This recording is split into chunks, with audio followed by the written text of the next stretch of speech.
بسم اللہ الرحمن الرحیم۔ السلام علیکم۔ میری پکوڑوں کی دکان تھی مگر بہت کم چلتی تھی۔ ایک دن ایک عورت مجھ سے پکوڑے خریدنے آئی تو مجھے خالی برتن پکڑا گئی اور بولی پکوڑوں کا مسالہ اسی برتن میں بنانا اور پھر دیکھنا کمال۔ میں نے ایسا ہی کیا اور حیران رہ گیا جب ایک دن میں ہی میری دکان پر رش لگ گیا۔ مگر حیرت کی بات تھی کہ سب مرد میری دکان سے پکوڑے لے کر جاتے، کوئی عورت نہ آئی تھی۔ ایک دن ایک آدمی بولا، بھائی جب سے تمہارے پکوڑے اپنی بیوی کو کھلائے ہیں وہ میری خدمت کرنے لگ گئی ہے، حالانکہ پہلے وہ بہت بدتمیز تھی۔ میں بہت حیران ہوا اور اسی دن میں وہ پکوڑے گھر لایا تاکہ اپنی بیوی کو ڈھیر سارے کھلا دوں۔ مگر تھوڑی دیر بعد میرے تو پاؤں تلے سے زمین نکل گئی جب میری بیوی صبح سے شام ہونے کو آئی تھی مگر ابھی تک میری دکان میں صرف 2 ہی گاہک آئے تھے۔ انہوں نے بھی بس 100 کے پکوڑے ہی خریدے۔ میں اتنا زیادہ مسالہ بنا کر بیٹھا تھا، اب حسرت بھری نظروں سے اسے دیکھ رہا تھا۔ یہ مسالہ تو ضائع ہو جاتا اور یہ تو بہت گھاٹے کا سودا تھا۔ مجھے نجمہ کے تیور سوچ سوچ کر ہی خوف آ رہا تھا۔ یقیناً وہ آج 200 روپے دیکھ کر خوب واویلا کرنے والی تھی۔ میں انہی سوچوں میں مگن تھا جب مجھے کسی نے مخاطب کیا، بھائی صاحب پکوڑے ہیں؟ میں نے نظر اٹھا کر دیکھا تو سامنے سفید چادر میں لپٹی ایک عورت کھڑی تھی۔ میں بولا، جی جی ہیں، کتنے چاہیے؟ وہ عورت نظر جھکا کر بولی، بس اتنے دے دو کہ میرا پیٹ بھر جائے۔ مگر ایک بات سن لو، میں ادھار کی نیت سے آئی ہوں، ابھی میرے پاس پیسے نہیں ہیں، بھوک کی شدت سے مجبور ہو گئی، نہیں تو میں کسی کے سامنے ہاتھ پھیلانے کی روادار نہیں ہوں۔ میں ہنس کر بولا، بہن غم نہ کرو اور دکان کے اندر آ جاؤ، ویسے بھی میری دکان کہاں چلتی ہے، یہ پیسٹ بھی یوں ہی پڑا پڑا خراب ہو جائے گا۔ وہ عورت دکان میں عورتوں والے خانے میں جا کر بیٹھ گئی۔ میں نے پکوڑے، رائتا اور خاص قسم کا سلاد بنا کر اس عورت کے سامنے رکھ دیا۔ احساس تشکر سے اس کی آنکھوں میں پانی آ گیا۔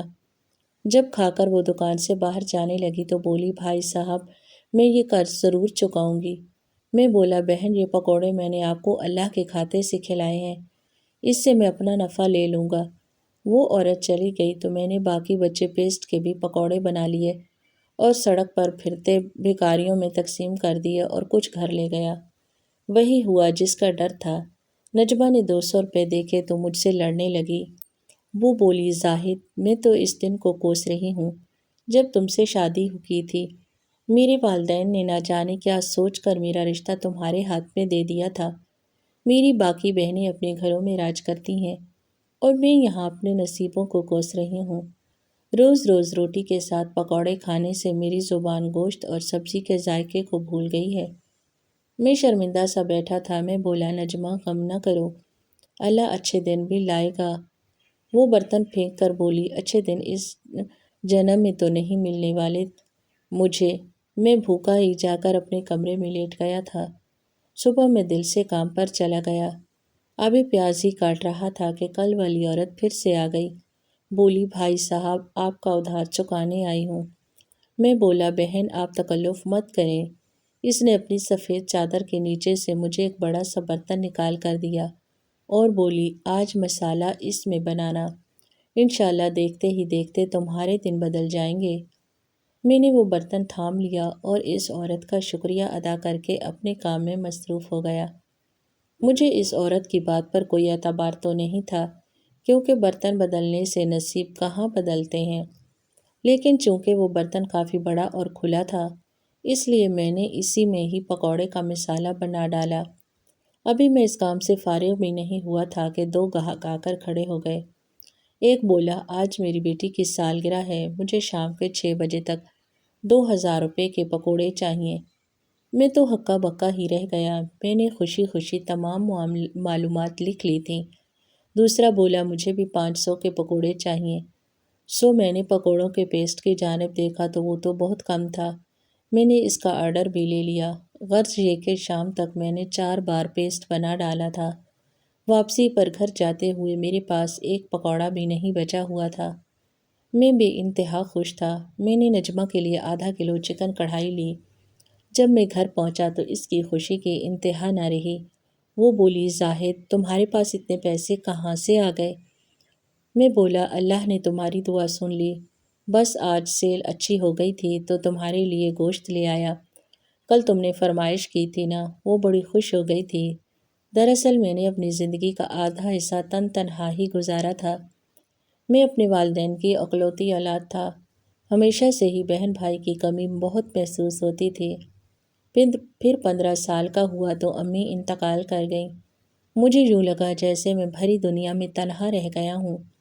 ابو تو بیچارے خود مزدور تھے، وہ مزدوری کر کے میرا پیٹ پالتے، پھر میرے غموں پر مرہم رکھتے۔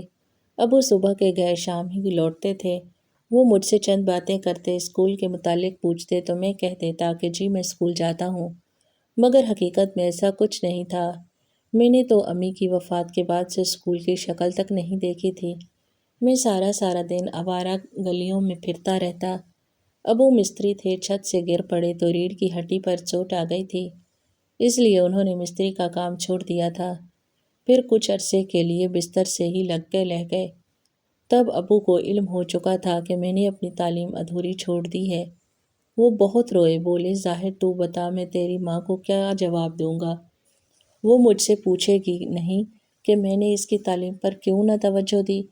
میں شرمندہ تھا، اس لیے ابو سے معافی مانگ لی۔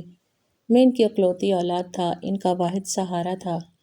ان کے پاس مجھے معاف کرنے کے علاوہ اور کوئی چارہ بھی نہیں تھا۔ خیر، ابو کے کام پر نہ جانے کی وجہ سے گھر کے حالات بہت خراب ہو گئے تھے۔ تب ابو نے مجھے سموسے پکوڑے بنا کر بیچنے کا مشورہ دیا۔ ابو چارپائی پر بیٹھے بیٹھے مجھے مسالہ بنا دیا کرتے تھے اور میں باہر گلی میں جا کر فروخت کر دیا کرتا تھا۔ ابو 2 سال چارپائی پر پڑے رہے، پھر اللہ کو پیارے ہو گئے۔ لیکن امی جنت نصیب کرے اور ابو کو بھی، انہوں نے یہ ہنر میرے ہاتھ میں دے دیا تھا، نہیں تو میں ہوتا اور دنیا جہان کی ٹھوکریں ہوتی۔ میں ہر روز اتنا کما لیتا تھا جس سے میرا خرچ نکل جاتا۔ زندگی بس اسی دائرے کے گرد گھوم رہی تھی۔ عمر میری پر لگا کر بڑھتی چلی جا رہی تھی۔ میرے ماموں کو میری شادی کا خیال آیا تھا۔ انہوں نے میرے لیے رشتے ڈھونڈنے شروع کر دیے تھے، مگر لڑکی والوں کی طرف سے ہی بات نہ بنتی تھی۔ ہر کسی کی اتنی فرمائشیں ہوتی کہ بات چلتے ہی ختم ہو جاتی تھی۔ کسی کو اپنی بیٹی کے نام پر گھر چاہیے تھا تو کسی کو لاکھوں کا زیور۔ بڑی مشکل سے میرے ماموں کو میرے لیے رشتہ مل ہی گیا تھا۔ انہوں نے میری شادی نجمہ سے کر دی تھی۔ نجمہ ایک غریب گھرانے سے تعلق رکھتی تھی۔ مجھے لگا تھا کہ وہ میرے ساتھ خوش رہے گی، مگر وہ تو بڑی نخرے والی لڑکی تھی۔ وہ کہتی کہ میں نے اپنے والدین کے گھر بہت غربت دیکھی، ہر چیز کے لیے ترسی ہوں، اس لیے میں یہ سب مزید برداشت نہیں کر سکتی۔ تمہیں ہر حال میں میری خواہش پوری کرنا ہے۔ مگر اللہ کی کرنی یہ ہوئی کہ میری شادی کے بعد سے میرے سموسے پکوڑے فروخت ہونا بند ہو گئے تھے۔ ایک دن میرے ماموں ہمارے گھر آئے اور بولے، بیٹا تمہارے نانا کی چند دکانیں ملی ہیں، ہمیں ایک دکان تمہاری امی کے حصے میں بھی آتی ہے، وہ ہم تمہارے نام پر کر دیتے ہیں۔ اللہ نے مجھ پر بڑا کرم کیا تھا جو دکان مل گئی تھی۔ اس کے ساتھ ساتھ میں اس دکان کو بہتر سے بہتر بنانے کی کوشش کرتا رہا تھا۔ اتنا ہو گیا تھا کہ نجمہ کا خرچ نکلتا جا رہا تھا، جس سے کبھی کبھار اس کی کوئی خواہش بھی پوری ہو جاتی تھی۔ مجھے نجمہ سے بڑا پیار تھا۔ امی کے بعد وہ میری زندگی میں آنے والی پہلی عورت تھی۔ وہ بھی میری امی کی طرح ہی تھی، پیار کرتی تھی مگر ہر وقت ڈانٹتی بھی رہتی تھی۔ آج کل تو اس کا مزاج بہت گرم رہنے لگا تھا، کیونکہ اب پکوڑوں کی فروخت نہ ہونے کے برابر تھی۔ لیکن آج جو ہوا تھا اس نے مجھے امید کی کرن تھما دی تھی۔ میں رات بھر سہانے مستقبل کے سپنے دیکھتا رہا تھا۔ اگر یوں ہی ہر روز مجھے منافع ہوتا رہے تو میں نجمہ کو گرمیوں کے نئے کپڑے بنا کر دے سکتا تھا۔ صبح دکان پر جا کر بیٹھا تو چند ہی گھنٹوں بعد گاہکوں کی لائن لگ گئی تھی۔ سب کے سب مرد ہی تھے۔ اللہ کے فضل سے میرے پکوڑے ہاتھوں ہاتھ بکنے لگے تھے۔ میرے گاہک میرے پکوڑوں کے ساتھ ساتھ میرے ہاتھوں کی بنی ہوئی چٹنی اور سلاد کو بھی بہت پسند کرتے تھے۔ ہمارے دن پھرنے لگے تھے۔ میں گھر میں راشن ڈلوانے لگا تھا۔ نجمہ کو نئے کپڑے اور جوتے بھی دلاتا رہتا، اس لیے ہمارے گھر سے اب لڑائی جھگڑا ختم ہونے لگا تھا۔ میں نے اپنا کام وسیع پیمانے پر شروع کر دیا تھا اور اپنے ساتھ مزید 2 ورکر بھی کام پر لگا لیے تھے۔ ایک دن گاہکوں کی لائن لگی ہوئی تھی۔ ایک گاہک ہنس کر بولا، زاہد بھائی، جب سے آپ کے پکوڑے گھر لے کر جانے لگا ہوں، میری بیوی نے مجھ سے لڑنا جھگڑنا چھوڑ دیا ہے۔ اب ہمارے گھر میں امن اور سکون رہنے لگا ہے۔ دوسرا گاہک ہنس کر بولا، یار، یہ تو تم نے میرے گھر کی داستان سنا دی۔ بات سے بات نکلتی رہی اور تقریباً سب ہی گاہکوں نے اس بات کی تائید کر دی تھی۔ یوں یہ بات ہر سو مشہور ہونے لگی تھی۔ اب تو لوگ دور دور سے میرے پکوڑے اس لیے بھی لینے آنے لگے تھے کیونکہ اپنی گھریلو نوک جھونک کو ختم کرنا چاہتے تھے۔ میں نے یہ سب باتیں نجمہ کو بتائی تو وہ بولی، پھر تو یہ آپ کے پکوڑے نہیں بلکہ تویز ہی ہو گئے۔ میں بھی اس کی بات سن کر ہنس دیا تھا۔ مجھے اکثر برتن والی عورت کا خیال ستانے لگا تھا۔ میں چاہتا تھا کہ وہ مجھے بس ایک بار تو مل ہی جائے۔ میں اس سے پوچھوں کہ آخر اس کے برتن کی کیا کرامت ہے جو یوں میرے دن پھر گئے تھے۔ میں نے اپنا پرانا گھر فروخت کر کے ایک بہتر علاقے میں گھر لے لیا تھا۔ اپنی دکان کے ساتھ ملحقہ 2 دکانیں بھی خرید لی تھیں۔ مزید 5 ملازم بھی رکھ لیے تھے۔ میں اپنی رب کی نعمت پر صبح شام شکر بجا لانے لگا تھا۔ ہر طرف سکون ہی سکون تھا۔ ایک دن میری بیوی بولی، زاہد، مجھے بھی آپ کی دکان کے پکوڑے کھانے ہیں۔ میں ہنس کر بولا، نجمہ، تمہیں تو میرے پکوڑے سخت ناپسند تھے۔ تم تو تنگ آ چکی تھی نا، ہر وقت کتنی تو باتیں سنایا کرتی تھی۔ نجمہ شرمندہ ہو گئی اور بولی، پرانی باتیں آپ بھول کیوں نہیں جاتے؟ آپ یہ بھی تو یاد رکھا کریں نا کہ میں نے مشکل وقت میں آپ کا کتنا ساتھ دیا تھا۔ اب آپ یوں کہہ کر میرا دل تو نہ دکھائیں۔ میں ہنس دیا اور بولا، خواہ خواہ شرمندہ ہونے کی ضرورت نہیں، میں تو تمہیں چھیڑ رہا ہوں۔ اگلے دن دکان پر اس قدر رش تھا کہ فرصت کا ایک لمحہ بھی نہیں ملا، اس لیے میں نجمہ کے لیے پکوڑے لانا بھول گیا تھا۔ وہ مجھ سے ناراض ہو گئی۔ وہ بولی، آپ جان بوجھ کر میرے لیے پکوڑے نہیں لائے کیونکہ آپ مجھ سے اپنا بدلہ لینا چاہتے تھے۔ میں نے اپنا سر دونوں ہاتھوں میں گرا لیا تھا۔ نہ جانے نجمہ کی بدگمانی والی عادت کب ختم ہونا تھی۔ میں نے دل میں سوچا کہ کل میں اپنی دکان کے پکوڑے اپنی اس بد دماغ اور بدگمان بیوی کو بھی کھلاؤں گا۔ ہو سکتا ہے یہ بھی دوسروں کی بیویوں کی طرح میری فرما بردار ہو جائے۔ اگلے دن میں یاد سے نجمہ کے لیے پکوڑے لے آیا تو وہ یہ دیکھ کر اچھل ہی پڑی تھی۔ اس نے جلدی جلدی سارے پکوڑے ہڑپ کر لیے تھے۔ ابھی 10 منٹ بھی نہیں گزرے تھے کہ یہ دیکھ کر میرے قدموں تلے سے زمین ہی نکل گئی۔ نجمہ زمین پر لیٹی درد سے کراہ رہی تھی۔ اس نے اپنے پیٹ کو پکڑ رکھا تھا۔ وہ بولی، مجھے جلدی سے ہسپتال لے جائیں، نہیں تو آج میں بچوں گی نہیں۔ میں نے جلدی سے گاڑی نکالی جو 1 ماہ پہلے ہی خریدی تھی اور اپنی بیوی کو ہسپتال لے گیا۔ ڈاکٹر نے اس کا مکمل چیک اپ کر کے مجھے اپنے روم میں بلایا۔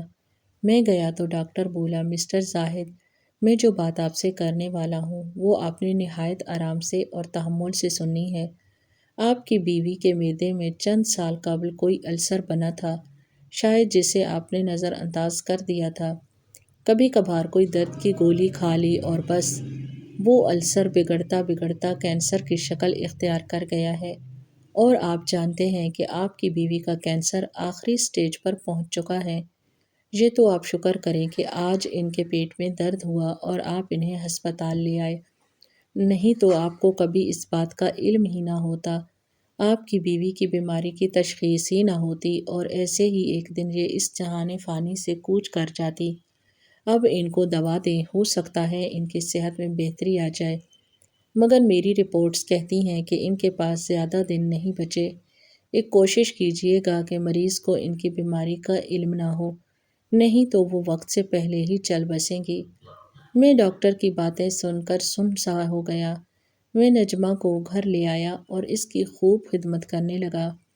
میں نے دکان ملازموں کے حوالے کر دی تھی اور زیادہ سے زیادہ وقت اپنی بیوی کے ساتھ گزارنے لگا تھا۔ وہ حیران ہوتی اور ہنس کر کہتی، زاہد، ہلکی سی درد کے بعد تو آپ یکسر بدل کر رہ گئے ہیں۔ آپ اپنے کام پر جائیں، سب کچھ یوں نہ چھوڑیں۔ میں نے اس سے پوچھا، نجمہ، پہلے کبھی تمہارے معدے میں درد ہوا تھا کیا؟ وہ پھیکا سا مسکرائی اور بولی، ہر وقت ہی رہتا تھا، لیکن میں نے کبھی توجہ نہ دی۔ پہلے والدین غریب تھے، پھر آپ کے حالات بھی اچھے نہیں تھے۔ غریب بندہ تو بیمار بھی سوچ سمجھ کر ہوتا ہے۔ اب ہمارے حالات اچھے ہو گئے ہیں، آپ دیکھیے گا میں اچھی بھلی ہو جاؤں گی۔ میں نے نجمہ کو اس بیماری کے متعلق نہیں بتایا تھا۔ وہ ساری ساری رات تکلیف سے تڑپتی رہتی تھی، لیکن امید کا دامن اس نے ہاتھ سے جانے نہیں دیا۔ ایک صبح نجمہ نے میرے ہاتھوں میں دم توڑ دیا تھا۔ میں نے رو رو کر اپنا برا حال کر لیا تھا۔ میرے سخت وقت میں کی ساتھی مجھے میرے اچھے وقت میں چھوڑ کر جا چکی تھی۔ میں نے دنیا جہان سے رشتہ ختم کر لیا تھا۔ میں گوشہ نشین ہو کر رہ گیا۔ پھر میں اپنی تنہائی سے گھبرا گیا۔ مایوسی ہر طرف پھیلی ہوئی تھی۔ میں نے اپنا دل بہلانے کے لیے اپنی دکانوں کا رخ کیا تھا۔ میرے ورکر میری ہدایت کے مطابق اس عورت کے دیے ہوئے برتن میں پکوڑوں کا پیسٹ بناتے تھے۔ دکانیں ترقی کرتی جا رہی تھیں۔ مجھے اس عورت کا خیال آیا تھا کہ نہ جانے وہ کہاں سے آئی تھی اور کہاں کو گئی تھی۔ اس بات کو بھی اب 1 سال کا عرصہ بیت چکا تھا۔ میں اپنے خیالات میں گم بیٹھا تھا، جب میرے کانوں میں مانوس سی آواز گونجی۔ ایک عورت بولی، زاہد صاحب۔ میں نے نظریں اٹھا کر دیکھا تو سامنے وہی عورت کھڑی تھی جو سال پہلے مجھے برتن دے کر گئی تھی۔ میں جلدی جلدی اپنی جگہ سے اٹھا اور بولا، میں آپ کے متعلق ہی سوچ رہا تھا۔ آئیے آئیے۔ میں ان کو عورتوں والے خانے کی طرف لے گیا۔ پھر میں اجازت لے کر اس کے پاس بیٹھ گیا اور بولا، آپ کون ہیں؟ آپ نے مجھے وہ برتن دیا تھا، اس میں ایسا کیا تھا کہ میرے حالات ہی بدل کے رہ گئے؟ وہ مسکرانے لگی اور بولی، زاہد صاحب، میرا نام زینب ہے۔ میں نے ایک غیر اسلامی گھر میں آنکھ کھولی تھی۔ ساری زندگی اپنے باپ دادا کے مذہب پر چلتی رہی اور پھر اپنے ہی ایک کزن کے ساتھ محبت کی شادی کر لی۔ میرے گھر 2 چاند سے بیٹے بھی پیدا ہوئے۔ میرا شوہر اچھا کماتا تھا، محبت کرتا تھا۔ ہم دونوں کی جوڑی مثالی جوڑی سمجھی جاتی تھی۔ پھر میرے شوہر کا تبادلہ ہو گیا تو میں اس کے ساتھ ہی نئے گھر چلی گئی تھی۔ وہ علاقہ مسلمانوں کا تھا۔ میری دوسری فاطمہ نامی ایک لڑکی سے میری دوستی ہو گئی۔ وہ بہت ٹھنڈے مزاج کی پرسکون سی لڑکی تھی، ہر لمحہ مسکراتی رہتی۔ فاطمہ کے وجود میں ایک پرسکون سا ٹھہراؤ تھا، جبکہ میرے اندر اضطراب کا ٹھاٹھے مارتا ہوا سمندر۔ میں اس سے پوچھتی کہ تم اتنی پرسکون کیوں رہتی ہو تو وہ بولتی، دیکھو نا، ہمارے ارد گرد کے لوگ، یہ زمین، آسمان، ہوا، پانی، وقت، لمحے، سب اللہ کے ہاتھ میں ہیں۔ اور سچ سے زیادہ سکون کی بات یہ ہے کیا ہے کہ اللہ ہمارا ہے۔ محبت میں تو ایک چیز دوسرے کی ہوتی ہے نا۔ میں نے اپنا آپ اللہ کو سونپ دیا۔ سب اللہ کی مرضی، مجھے کچھ دے یا نہ دے۔ میں تو مشکل کی ہر گھڑی میں یہی کہتی ہوں کہ اللہ مالک ہے۔ یہ الفاظ میرے دل کو ڈھارس پہنچا دیتے۔ فاطمہ کے الفاظ میں جادو تھا۔ میرا دل بدل کر رہ گیا۔ مجھے بھی کوئی پریشانی آتی تو کہتی، اللہ مالک ہے۔ ان الفاظ نے مجھے اللہ کے نزدیک کر دیا اور میں نے اسلام قبول کر لیا۔ اسلام کا راستہ بہت کٹھن تھا۔ میرے شوہر کو جب علم ہوا، اس نے مجھے کڑی سے کڑی سزا دی۔ اس کی محبت ختم ہو گئی۔ نفرت نے مجھے اپنے حصار میں لے لیا۔ میرے شوہر نے مجھے کہا، تم اسلام چھوڑ دو، نہیں تو طلاق لے لو۔ میں نے کہا، دے دو طلاق، اللہ کو نہیں چھوڑوں گی۔ میرے شوہر نے مجھے طلاق دے کر گھر سے نکال دیا۔ میرے بچے مجھ سے چھین لیے۔ میں در در کی ٹھوکریں کھانے لگی۔ ایک دن آپ کی دکان پر بھی آ گئی تھی۔ اس دن میں 3 دن کے فاقے سے تھی۔ آپ نے مجھے پکوڑے دیے تو دل کو ڈھارس ملی تھی۔ پھر میں دارالامان چلی گئی تھی۔ میں نے وہاں جا کر قرآن پاک کی ایک آیت لکھ کر اس برتن کے پیچھے چپکا دی تھی۔ میں جانتی تھی کہ میں نے اللہ کے لیے بہت کچھ چھوڑا ہے، وہ مجھے مایوس نہیں لوٹائے گا۔ اسی آیت نے آپ کے رزق میں برکت ڈال دی اور لوگوں کے گھروں میں اتفاق اور محبت بھی ڈال دی۔ میں زینب کی باتیں سن کر بے حد متاثر ہوا تھا۔ میری آنکھوں سے آنسو بہنے لگے تھے۔ میں بولا، زینب، ہم کتنے بد نصیب لوگ ہیں نا۔ ہمیں تو پیارا مذہب اسلام پلیٹ میں رکھ کر ملا ہے، لیکن ہم نے اس کی قدر نہیں کی اور خود کو معاش کی فکروں میں اس قدر الجھا لیا کہ خدا کو ہی بھول بیٹھے، حالانکہ یہ میرے رب کا وعدہ تھا کہ رزق تو اس کے ذمہ ہے۔ پھر پتہ نہیں اچانک میرے دل کو کیا ہوا۔ میں بولا، زینب، آپ مجھ سے شادی کر کے مجھے شرف بخش دیں۔ زینب کی آنکھوں میں آنسو آ گئے۔ وہ بولی، زاہد صاحب، یہ الفاظ آپ کے منہ سے جس نے نکلوائے ہیں، میں اس کی رضا میں راضی ہوں۔ میں آپ کے ساتھ شادی کرنے کے لیے تیار ہوں۔ میں بے انتہا خوش ہو گیا تھا۔ میں اپنے گھر جا کر نکاح کے انتظامات کرنے لگا۔ پھر میں زینب کو دارالامان سے رخصت کر کے لے آیا تھا۔ زینب نے میری زندگی خوشیوں سے بھر دی۔ اللہ نے مجھے زینب سے اولاد بھی دے دی تھی۔ میں اللہ کا جتنا بھی شکر ادا کرتا کم تھا، اس نے اپنے قرب سے بھی نواز دیا تھا۔ دوستو، آپ کو ہماری آج کی کہانی کیسی لگی؟ کومنٹ باکس میں اپنی قیمتی رائے کا اظہار لازمی کیجیے گا۔ کہانی اچھی لگے تو ویڈیو کو لائک کریں، چینل کو سبسکرائب کریں۔